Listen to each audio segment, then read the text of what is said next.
조선 사절단이 왜 러시아로 갔는지 보려면요. 1896년 경복궁으로 가봐야 합니다. 그들의 이야기는 당시 경복궁에서 일어난 충격적인 사건에서부터 시작합니다.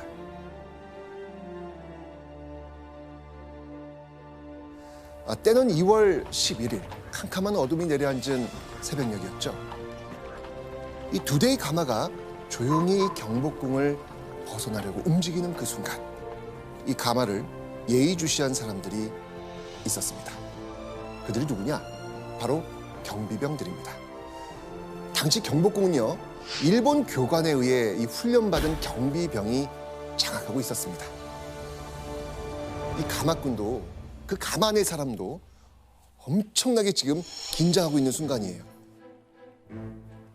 경비병들은요, 가마를 이렇게 힐끗 보더니 그냥 통과시킵니다. 사실 이 두 가마는요, 궁녀들이 타는 가마라서 경비병들이 의심 없이 궁궐 밖으로 통과시켜준 겁니다. 그렇게 이 경비병 시선에서 가마가 멀어질 무렵 가마꾼은요, 갑자기 전속력으로 달리기 시작합니다. 온 힘을 다해 가마를 들고 뛰기 시작한 거죠. 자, 그렇게 빠르게 달리던 가마는요, 아침 7시 반쯤 한 곳에 멈춰섭니다. 그곳은 바로 여기입니다.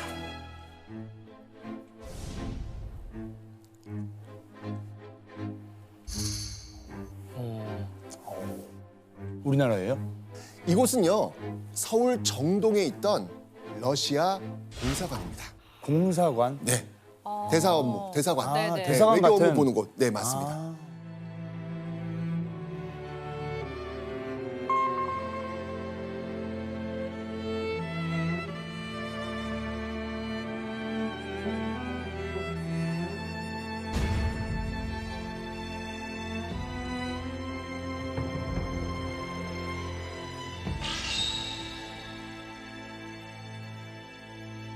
이 공사관 앞에 가마가 도착했다는 소식을 듣고 이 러시아 공사가 황급히 나옵니다.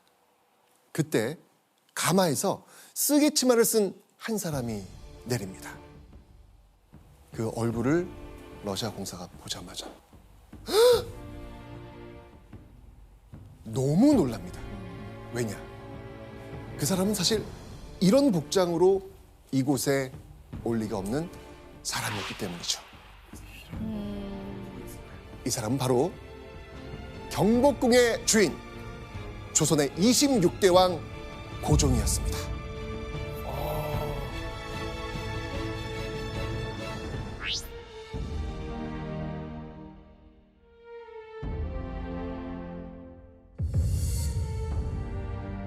이 경복궁에서 도망치면서 혹시라도 경비병과 일본 군대에게 들킬까 봐 가마 안에서 여자 옷을 덮어쓰고 위장을 했기 때문이죠. 조선의 임금 고종이 새벽에 경복궁을 몰래 빠져나와서 외국 공사관으로 간 이 사건, 바로 아관 파천. 자, 일단 이 파천이란 말은요, 왕이 도성을 떠나서 다른 곳으로 피해간다라는 말입니다. 자, 그런데 러시아 공사관으로 갔다 그랬잖아요. 네. 근데 왜 아관이라고 썼을까요? 하여튼 저게 러시아의 의미로 알고 있었거든요, 저는. 우리가 보통 신문 보면 네. 미국 할 때는 미자 쓰고 영은 무슨 영인 것처럼 러시아를 한 번을 포기할 때 저 아자를 써서 비슷했어요. 당시 러시아를 뭐라고 불렀냐면 아라사라고 불렀거든요.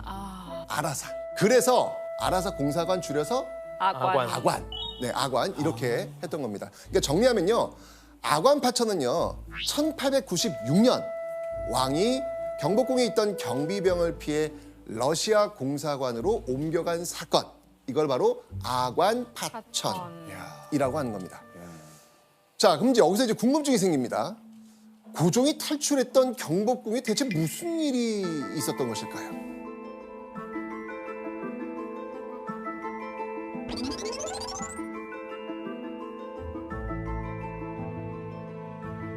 자, 아까 아관 파천이 일어난 연도가 몇 년도라 그랬죠? 1896년. 맞습니다. 1896년. 바로 그 2년 전, 그러니까 몇 년도? 1894년. 자, 이 1894년 조선에서 일어난 전쟁이 하나 있었습니다. 2년 전 벌어진 전쟁. 자, 한번 보겠습니다. 바로 청일 전쟁. 그러니까 청나라와 일본이 싸운 거예요. 어디서 싸운지 아세요? 이제 싸웠죠. 어디 싸웠죠? 알긴 아는데. 아, 제가 답해드려요. 예, 해드려요. 한번. 조선 땅에서. 아, 예, 조선 알죠. 조선 아는데 조선이 어딘지 저는 물어보는 줄 알고. 당연히 알죠. 당연히 역시. 조선에서 하잖아요. 최고다. 조선이 어딘지, 서울인지 국민인지. 그건 누가 몰라. 예. 정신 바짝 차려야겠네. 진짜. 아니, 일반적으로 이제 청일 전쟁하면 청나라에서 싸우건 일본에서 싸우건 네. 그게 사실 상식이죠. 그런데 이 전쟁은 비극적이게도 우리나라 조선에서 시작이 되었습니다.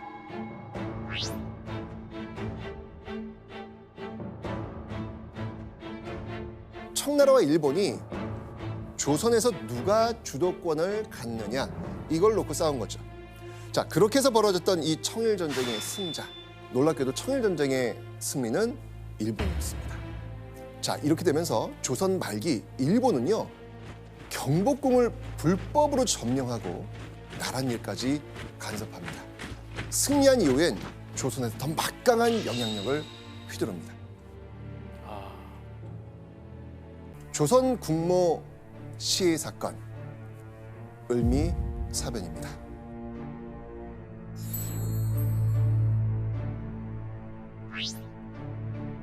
이 조선의 궁궐에서 바로 이 조선의 국모를 처참하게 살해하는 충격적인 만행을 저지릅니다. 그럼 일본은 왜 이 말도 안 되는, 해서는 안 되는, 상상도 할 수 없는 이런 일, 명성황후를 살해한 것일까요?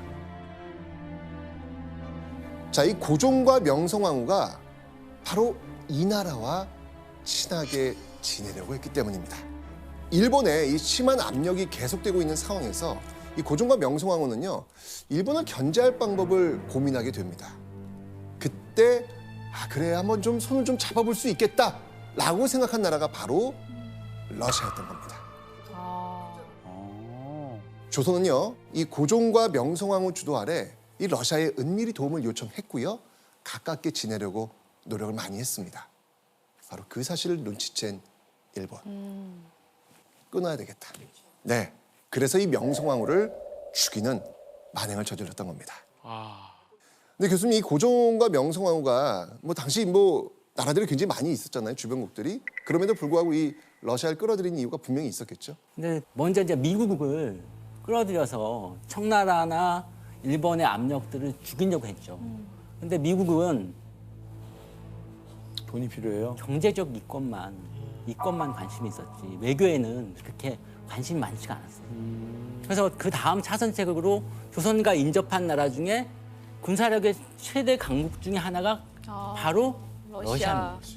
청일전쟁 이후에 일본이 요동반도를 가져갑니다. 그런데 러시아가 못 가게 방해를 해서 결국은 일본이 요동반도를 다시 중국한테 넘겨주는 거죠.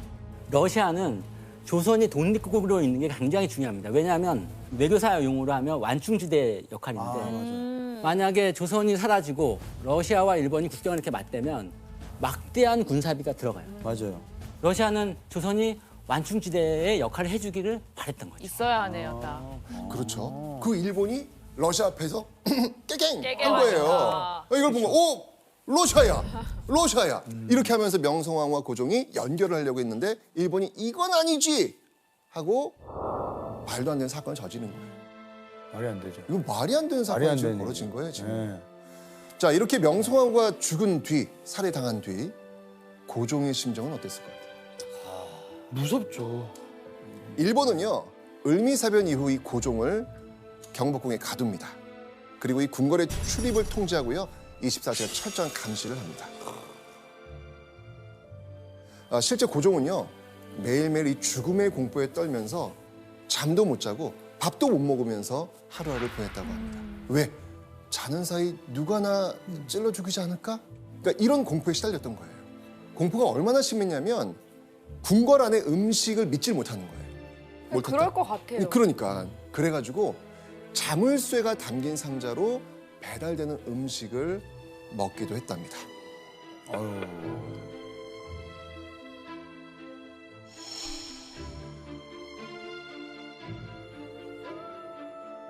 사는 게 사는 게 아니죠. 그러니까. 왜냐면 우리는 밥 먹기 전에 기쁜 마음밖에 없어요. 맛있겠다. 네. 어떻게 더 맛있게 먹지? 근데 그렇지. 밥 먹기 전에 누가 여기다가 독을 탔으면 어쩌지 이 생각이 들면 이게 이 입맛이 아예 그냥 뚝 끊어질 것 같아요. 밥이 그러네. 어디로 넘어간지 모르지 네. 뭐. 그러네. 자, 그렇게 감금된 채 살았던 이 고종은요. 더 이상 이렇게는 살 수 없겠다. 그래서 선택한 것이 바로 아관 파천이었던 겁니다. 자, 이 천신만고 끝에 일본이 장악한 궁을 탈출해서 이 러시아 공사관으로 피신한 고종. 자, 뒤늦게 일본이 이 사실을 알았어요. 아유 알았어. 정말 국제적인 어떤 비난을 받을 거 알면서 명성황후 시해 사건까지 일으키면서 공을 들인 이 과정에서 갑자기 고종이 증발해버린 거예요. 엄청난 충격으로 다가올 수밖에 없는 거였죠. 자, 이 러시아 공사관에 임시로 몸을 피한 고종. 그런데 당장 궁으로 돌아가기엔 좀 무리가 있었죠. 왜? 일본 군대가 아직까지 서울에 머물러 있었기 때문입니다. 그래서 어떻게 환궁해야 할지 고민을 하던 상황에서 일본을 막아낼 수 있는 뜻밖의 돌파구가 하나 생깁니다. 자, 어떤 돌파구일지 한번 보겠습니다. 혹시 이 인물 아시나요? 니콜라이 2세? 아까 사진에 있지 않았어요? 아니었나? 아니, 이분 러시아 황제. 네. 맞습니다. 러시아 황제. 우와. 배신감. 러시아 왕제를. 이 사람은요, 바로 당시 러시아의 마지막 황제, 니콜라이 2세입니다.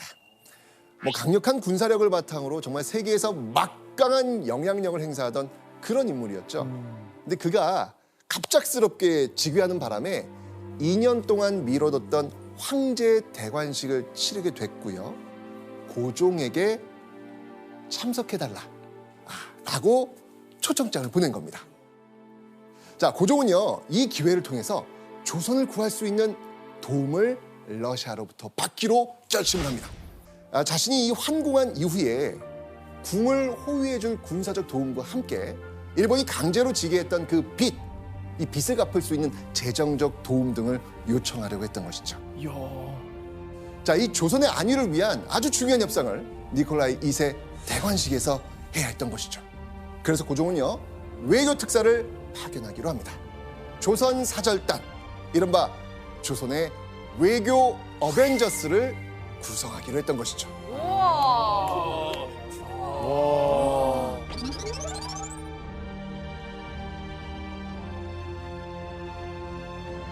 자, 이때 고종이 선택한 조선 사절단의 수장, 과연 누굴까요? 이 사람입니다. 민영환.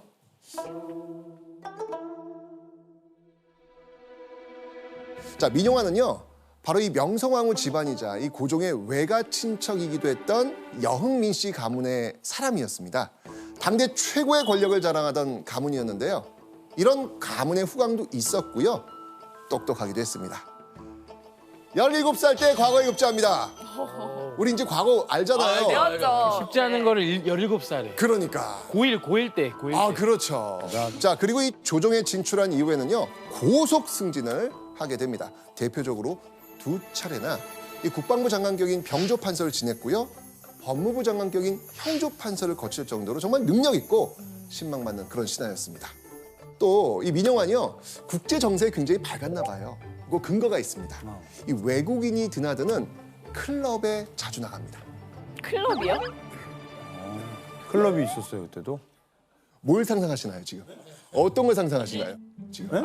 어떤 걸 상상하시나요? 댄스 클럽 이런데. 모임이요, 댄스 클럽 이런데. 아니, 이 옷을 입고 지금 그 상상이 그려지 하는데. 오마이갓이죠, 오마이갓. 오마이갓. 춤추고 막 이런데 음악 나오고, 네. 그런 데는 아니고요. 어떤 클럽인지 제가 한번 보여드리겠습니다. 바로 정동 구락부. 민영환이 활동한 곳은요 정동구락부라는 곳이었습니다. 일단 구락부 이게 무슨 뜻인지 아세요? 오 잠깐만 이거 약간 말을 좀 쉽게 그러니까 조선식으로 하는 것 같은데. 맞아요. 구락부? 구락부. 무슨 구자지? 약간 클럽을 한국식 그 조선식으로 하는 거 아닌가요? 클러브 구락. 맞네. 아 영화를 할 때라. 정답. 맞습니다. 야 천재다. 진짜 아니에요? 이야. 자, 이 구락부는요 클럽이란 뜻인데 일본식 발음을 한자음으로 표현한 단어입니다. 맞네 구락부. 그러니까 서울 정동에 조직된 클럽, 미국인들을 중심으로 한 사교 친목단체였습니다. 자, 민영환이 정동 구락부에서 외국인들하고 교류하면서 정말 발빠르게 세계 뉴스도 듣고 정보도 교환하고 이러면서 국제 정세에 굉장히 밝아질 수밖에 없는 그 상황을 만들어낸 겁니다.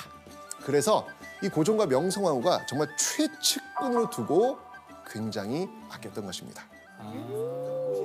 고종은요 당시 자신이 최고로 신임하던 인물 이 민영환에게 조선 사절단을 이끌 특명 전권공사의 임무를 맡깁니다. 자, 이 특명 전권공사라고 하는 건요 고종이 외교에 대해 정말 전권을 부여하는 거예요. 엄청난 그 그렇죠. 믿음과 힘이네요. 그렇죠. 너의 말이 곧 나의 말이다 라고 모든 걸 다 부여하고 조선의 운명을 이 인물에게 맡긴 겁니다. 민영환은 조선의 자주, 자강, 자주 독립을 아주 중요하게 생각했던 사람입니다. 그 민영환의 식품을 고종이 너무 잘 알았기 때문에 민영환이라면 조선의 자강을 위해서 헌신할 것이다 라고 생각했던 거죠.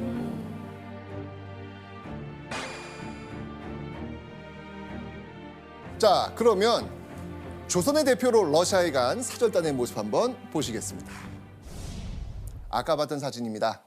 낯익은 사진 맞죠? 네. 가운데 민영환 선생님이 보이네요. 공식 사절단은요, 총 4명으로 구성됐는데 한 명 한 명 한번 살펴보도록 하겠습니다. 네네. 자, 먼저 중앙에 앉은 사람이 바로 왕실을 대표하는 민영환 특명 정권 공사입니다. 그 왼쪽 바로 이 수행원 윤치호입니다. 관료를 대표하는 인물이었고요. 당시 귀했던 미국 유학파, 그러니까 뭘 할 수 있다? 영어. 영어 통역을 담당했습니다. 그 당시에 있었어. 자, 그 옆에 있는 김등련은요 중인 신분인데요. 이 사절단의 여정을 기록하는 역할로 동행하게 됩니다. 이미 책을 잡고 있는 거 보니까 그렇죠. 남다르네. 우리가 뭘 하고 다 기록을 해야 되니까. 네. 그리고 이제 윗줄로 가면요. 혼자 양복을 입고 있는 조선이 제일 지금 멋있는 보일 것 겁니다. 같아. 네. 김도일. 네, 김도일 지금 보이죠, 지금? 네. 이 사람은요. 러시아 국적으로 러시아에서 공부했습니다. 그러니까 뭘 할 수 있다? 러시아어. 러시아. 자, 이 윗줄 오른쪽에 잘 보시면 앳돼 보이는 사람 한 명은요. 바로 이 민영환 공사가 개인적으로 데려간 심부름할 소년이었습니다. 예, 정말 나라의 운명을 맡길 수 있는 정말 외교 어벤져스를 지금 만든 겁니다. 진짜 진짜 어벤져스네. 신기하다. 자, 이 조선의 운명을 품에하는 민영환과 조선 사절단. 자, 조선의 운명을 짊어진 조선 사절단의 여정은요. 1896년 4월 1일 시작됩니다. 몇 월 며칠? 4월 1일. 4월 1일입니다. 자, 니콜라이 2세 대관식 날짜는요. 5월 26일이었습니다. 그러니까 얼마 정도 남았어요? 2달 정도. 네, 뭐 한 달 반이나 뭐 2달 뭐 좀 남았죠, 한 달 지금. 반, 두 달, 네. 그죠? 지금이야 뭐 비행기 타고 직항으로 가면 뭐 한 9시간이면 갈 수 있을 거예요. 예. 근데 당시에는요. 배와 기차를 타고 한 달 넘게 달려야 도착할 수 있었습니다. 한 달 넘게. 그렇죠. 자, 이 조선의 운명을 품에하는 민영환과 조선 사절단. 자, 조선 사절단의 이 최종 목적지는요. 그러니까 상하이에서 이 배를 갈아타고 홍콩으로 가서 인도양을 건너서 수에즈 운하를 지나서 모스크바로 들어가는 그런 여정이었습니다. 당시 한 40여일쯤 걸리는 최단 거리를 이용하려고 했던 것이죠. 부지런히 움직이면 대관식 전에는 여유롭게 도착할 수 있는 일정이었습니다. 자, 그러면 러시아로 가기 위해서요. 사절단은 인천항으로 이동합니다. 조선 사절단은요 바로 이 배에 올라탑니다. 네. 우와. 우와. 러시아 공사관에서 연결해준 러시아 군함 그레바시오입니다. 그거 요즘 배인데요, 그냥? 뭐이 당시 뭐 굉장히 좋은 배입니다. 이 당시에는. 저는 상상하기를 그냥 나무 배 이거? 긴 거 해서 뒤에서 아이고. 이렇게 해서 나룻배 같은 거. 그건 줄 알았어요. 조선의 특명 공사가 지금 가는데 나름 배 타고 이걸 그러니까 모스크바까지 이게 아우. 아니, 시대적인 그 감이 전혀 없어. 증기선이잖아요, 증기선. 어유 대박이네요. 첫 경유지인 상하이까지. 상하이 어딘지 알죠? 중국? 네. 이 상하이까지 조선 사절단을 안전하게 데려다줄 군함이었습니다. 그래서 이렇게 인천 출발해가지고요, 이 상하이. 군함을 타고 지금 상하이에 도착했는데요.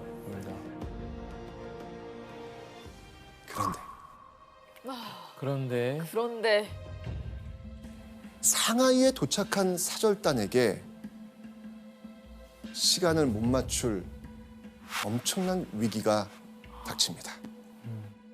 자, 그러면 여기서 퀴즈 나갑니다. 상하이에서 조선 사절단에 닥친 위기는 과연 무엇이었을까요? 실수가 일어난 거죠. 실수. 혜영아 그 초대장 챙겼지? 초대장. 저 초대장 조선에 누구 왔습니다. 야, 그 똑똑한 과거 급잔 인용하는 17살의 급잔. 17살에 조나단 오답. 경기하다 이것 때문에 경기 못 가는 친구도 있긴 있어요. 여권 안 가지고 오고. 여권 안 들고 오니까. 여권 놓고 오고 하니까. 자, 좀 어이는 없습니다. 힌트 좀 드릴게요. 어이없어요? 좀 어이는 없습니다. 정답. 장혜원. 아픈 거 아니에요? 장혜원 오답. 배에 기름이 없어요? 네? 배에 기름이 없어. 동현 씨 오답. 맞다. 조나단. 시간을 못 맞춰서 꽉 찬 거야. 뭐라고? 그냥 꽉 찼어. 사람들이 뭐가 꽉 찼어. 뭐가 차요? 그러니까 안에 사람들이 꽉 차가지고 어디에 사람들이? 배 안에? 배 안에 사람들이 꽉 못 차서 내려? 못 탔어. 못 탔어. 반말이잖아. 왜 반말. 못했어? 왜 못했어? 아 미안해. 선생님인데. 유교 예의 선생님. 아니 지금 우리 예의를 배우는데 꽉 탔어. 꽉 탔어. 외국인처럼. 그러니까 사람들이 왜? 꽉 차서 그래서 기차가 없어요. 아니 배가 없어요. 아니 증기선이 없다고요. 아, 표가 티켓이 다른 게 없다고요. 이미 끊어놨었는데 조나단 정답. 아이고 때리고. 야, 이거 진짜. 이거 평생 안 잊어먹을 것 같아요. 이거는 너무 맞추고 싶었어요. 아니, 4월 4일에 이 상하이에 도착을 했는데 네. 조금 늦게 도착하는 바람에 타야 할 다음 배의 표를 사지 못했던 겁니다. 뭐 지금이야 뭐 하나를 놓쳐도 다음 비행기 타면 되지만 그때는 어떻겠어요? 그러니까요. 네, 방법이 없는 거예요. 자칫 니콜라이 2세 대관식을 놓칠 수도 있는 그런 위기 상황이었습니다. 자, 어떻게든 이 모스크바에 도착할 방법을 찾아야 했습니다. 그래서 사절단은요, 백방으로 수송합니다. 네. 다행히 다른 배편을 구했어요. 다행히. 자, 그런데 그 다른 배표가 예. 황당해요. 왜요? 완전히 경로가 전혀 다른 반대 방향의 배표밖에 없었던 거예요. 어떤 코스냐면요. 태평양을 건너야 돼요. 말이 안 되는데. 그러니까 태평양을 건너가지고 북미 대륙, 캐나다, 미국 여기를 지나가지고 다시 대서양을 지나가서 영국에 들어가야 되는 야, 정말 어마어마한 여정이 잡힌 거예요. 그러니까 원래 예상했던 시간보다 더 늘어나서 무려 50여일을 가야 했던 겁니다. 40여일에 갈 수 있는 거를 50여일로. 아 어떡해. 진짜? 가야 할 시간은 더 늘어났고요. 대양을 2개나 건너야 했기 때문에 길은 더 험난해졌습니다.